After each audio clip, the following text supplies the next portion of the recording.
Welcome to Think Big with Dan and Qasim. Join hosts Dan Melnick and Qasim Masood as they explore big ideas, limitless possibilities, and engage with visionaries, entrepreneurs, and thought leaders who dare to dream big, get inspired, motivated, and find practical tips for personal growth.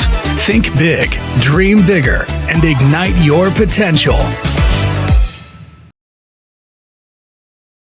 Welcome to the Think Big with Dan and Qasim. Today, our guest is Alan. Alan, how are you doing today? Great. Thanks for having me. Awesome. So, Alan, let us know where you live and what you do. Yeah, so I currently live in Toronto, Canada, and I am the CEO and founder of Znth Creative. Znth Creative is a media production company. Basically, the goal is to be your strategic partner, bring your brand to life with good visuals that drive real, measurable results. Awesome.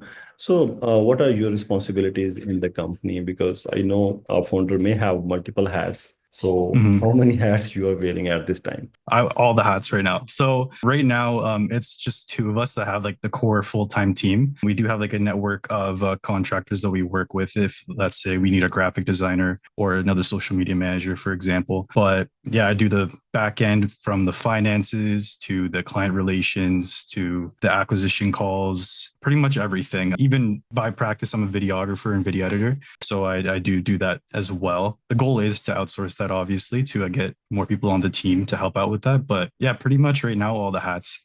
Awesome. Yeah, this is the beauty of entrepreneurship, where you may have multiple hats. Awesome. So let us know about your marketing strategy, how you're doing the marketing, because marketing is an essential for any business. And in the age of today, there's a lot of digital media marketing, and I think no business can survive without digital marketing. So how you are marketing your business? Yeah, absolutely. And that's absolutely true. Like if every single business, especially like service businesses like us, absolutely need very clear messaging in their marketing. Our strategy starts with a lot of in-depth market research. We use tools such as Blinkfire to kind of see demographics and what trends are targeting who, along with collecting examples and samples of work from, like Instagram, TikTok, and other avenues like that. And to stay adaptable to trends, essentially, because there's always change in the social media landscape. It's super hard to keep up sometimes, but you have to make sure that you're always up to date and keeping up with it. That's good. So I believe you must have many other competitors. Like there are a lot of competitors, tons of competitors in the market. So how you differentiate your business from others? What are your biggest differentiators? Absolutely. So this comes from like a lesson that I've kind of learned and some advice I've gotten. So videographers, other media agencies, they can all just make you like pretty visuals, a video that looks really cool. But in reality, a business wants something that is going to deliver results. So you can make a business a good looking video. It looks great, has the quality, but if they don't actually see any like increase in sales, new leads generated, then it's not going to give them any value. So the goal is to basically take our experience, take our team of talented creatives and combine that with solid marketing strategy to help businesses achieve their goals and get more customers through the door, or more people booking consultation calls, whatever that may be. So makes sense. So in terms of onboarding a client, what's your process? How you acquire the client? Yeah, absolutely. So to actually generate leads, we've done quite a few campaigns and initiatives for that. So for what we've done is actually paid media on Instagram. So that's worked pretty well, where essentially we make ourselves like a 30-second commercial. And then we also have our website that we built recently, where essentially any client can go, or any potential lead can go in there and book themselves a free discovery call, a free 20-minute discovery call at their convenience. That system has been super helpful because how we used to do it in the past was we would message the client and then we'd be like, hey, what time are you free? And then maybe it might take a day to hear back from them. And then they're like, oh, I'm not free this time. And then we have to kind of coordinate. But this way they can go in, choose a time exactly that works for them. And it's perfect that way. And then obviously during those meetings, we have our own system that we follow too. I think many people are still doing this in old way, and still these things are still going on. All right. So in terms of your inspiration, from where you got the inspiration to start this business, like why you started this business? What was the biggest why behind this? So Znth Creative. So I actually started this in 2021. I guess I'll go back to when I was a kid. So I've always been super creative, drew a lot, always looking for a creative outlook. And then one day I stole my parents' camera and I started making little Lego stop motion videos. And that passion just kind of grew essentially into like a lifelong skill from high school. And then I went to college. I took a 2-year program in broadcast. And then after that program was basically the peak of the COVID lockdowns. I had a job lined up after school, but then that fell through because of that. So then that kind of left me figuring out what I should do. Then in late 2020, me and 4 people from high school, we got together and we made a creative project. And that inspired us to start our own company. So that's when we started Znth Creative. And we were super young, only 20 years old, kind of just working with random people. We did a wedding here. We did a music video here. We shot a car company, but not really much strategy behind what we were doing. We were just kind of using our creativity and our skills that way. Eventually in 2022, me and my 3 other partners that we started this with, we all got full-time jobs. I worked in a corporate setting. I worked for an esports agency, and one thing led to another. Unfortunately, big rounds of layoffs happened, and October of 2024, not too long ago, I was part of that. So I worked in corporate for about 3 years as a videographer, video editor / production coordinator. And then that experience that I gained through working corporate, knowing how like a business is run in like a very professional setting from the inside out, was super valuable. Knowing like good practices, managing partnership accounts, everything like that. So I've decided to relaunch Znth in this year of 2025. And yeah, that's basically the story is and then also being in control of my work. And because experiencing like a layoff like that, when you put so much time into doing your best, and then all of a sudden having that taken away from you from something, a decision that wasn't made by you, completely out of your control, is very demoralizing. So I've taken that upon myself to make sure that doesn't happen to me again by owning my work and choosing who I work with, essentially. Makes sense. And creativity always wins. Wherever there's creativity, there's no match with it. Awesome. Mhm. So in terms of challenges, let's talk about the challenges, because I believe every business faces a lot of challenges, and every day there's a new challenge with the businesses. Mhm. So I'm sure you must have faced many challenges. We cannot talk about all the challenges in this podcast, obviously. Yeah. So can you share one of the biggest challenges that you have faced ever, and how you were able to come up with it? Yeah, for sure. Many challenges, but if I were to choose one, we kind of talked about it earlier. It's about like your clear messaging and kind of showing what you're selling exactly, right? And how you can deliver results. So learning curve that we had is basically people aren't going to pay you this much money if it's not going to generate them these results, right? So the approach I had at first was like, oh, look at my work. Look how cool it is. Look how nice it looks. But that doesn't make sales, right? People are like, okay, well, it's too expensive.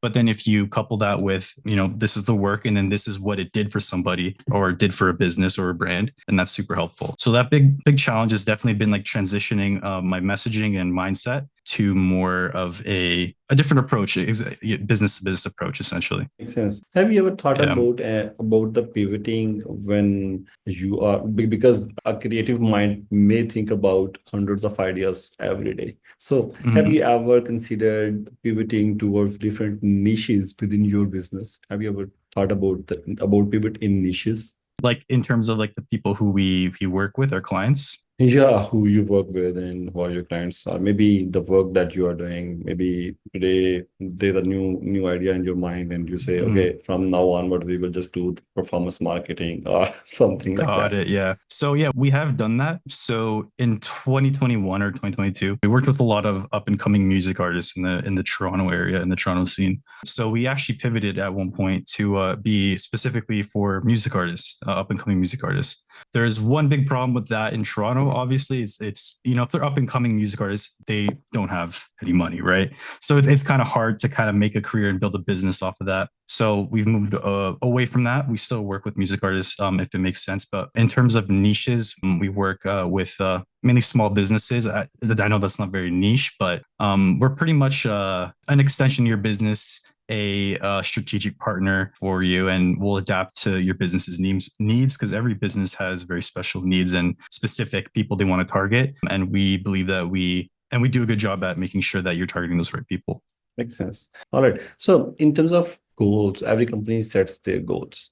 So, what is the process of setting your goals? Do you consider the revenue in terms of goals, or you consider some other parameters as well? Whenever you are defining your goals, short Yeah. term or the long term, whatever. Yeah. So for our goals, we have monthly goals in terms of revenue, our clients, and then also a big one that I think is important is our team as well. So me personally, I'm somebody who I can't work by myself all the time. I need to have a team. I need to have a team of like-minded individuals where we can all build something together. So for me, my goal is to have at least a team of 10 by the end of this year, essentially. And then revenue is a bit separate from that. That goes hand in hand with our clients, but the clients also goes hand in hand with our team because the more people we have, the more clients we can take on and the faster that we can grow. So it's basically on a monthly basis, all three of those things tied in together. Okay, makes sense. Completely makes sense. Okay, so in terms of encouraging the other entrepreneurs who are thinking to start a business like this, a creative business, what do you think how they should start? Yeah, absolutely. So if you're just starting from ground zero, it's a lot of work. You do have to. So I guess let me jump back to when I was 18 years old. My first client. So you're gonna have to do stuff at first for free. Once you don't have a portfolio out there, people aren't gonna want to pay you. So start doing stuff for free. That could be like, oh no, your buddy's dad's business, or your friend wants to be a bodybuilder, so make him a cool video in the gym, or you have a friend who's an up and coming music artist, make him a cool music video. So just look for opportunities where you could experiment, practice, and learn new skills. And if you keep doing that along with showing off your work, create yourself a portfolio, a website, stay active on social media so people can see your work, then eventually you can build up your clientele and start having people pay for your work. So if you're at ground zero, that's what you got to do. And then everything in between is it's a bit convoluted of what you really need to do. It depends on the avenue you want to go down, but that would be my advice. Awesome. So maybe I didn't get that, but like in terms of short-term goals, what are your next 3 to 6 months goals? Because as you said, like you have monthly goals, but is there any major thing going on that you are going to achieve within 3 to 6 months? So yeah, there's a lot of macro items, but if I were to go just holistic approach, I don't have it on me right now, but if I were to think at the top of my head, it would be by the end of June to have at least 6 clients, and then about a team of 5, and then the revenue comes along with that too. So I guess if I were just thinking at the top of my head, I have it written down on my notebook. I just don't have it here. Awesome. Makes Yeah. sense. Awesome. So, Alan, your advice for the new entrepreneurs was really good, but will you have any 2 cents for the ones who are already running any business and they are facing challenges? Because everybody is facing challenges. So, will you give some 2 cents for those entrepreneurs as well? Yeah, for sure. Let me think. If you're doing your creative passion and then you're turning that into a business, that could be super challenging because it's hard to balance the two of them. There is the idea of, oh, I want to be creative, I want to make this my vision. And then there's also the idea of being a business, serving people, making money. It's really hard to actually, basically do both at once. So my advice would be to essentially is organize yourself, create a system that works, and then get really good at selling yourself at what you do. And that'll help you get the right people to work with your style. And then secondly, as well, creatives in general, I know a lot of you guys don't organize very well. So take time to make sure you are very organized because that looks good and it helps you with your workflow. Yeah, indeed. This is a great thing, but I believe this is one of the most difficult thing as well to organize. Yeah. Yeah. Well, yeah. Well, thanks, Alan. I like the conversation. I really enjoyed it. So at the end, can you please let our viewers know if they want to reach you for anything? Can you please share your website or social media handles, whatever you want to? Yeah, for sure. So my website is znthcreative.com. So that's znthcreative.com. And you can find us on Instagram. That's znth_znth_. And you can see all of our work there. And yeah, thank you so much. Well, that's great. Thank you, Alan. Thanks for joining us today, and we will stay in touch. Thank you so much. Take care. Thank you. Have a good day. Bye-bye. Bye-bye. You too.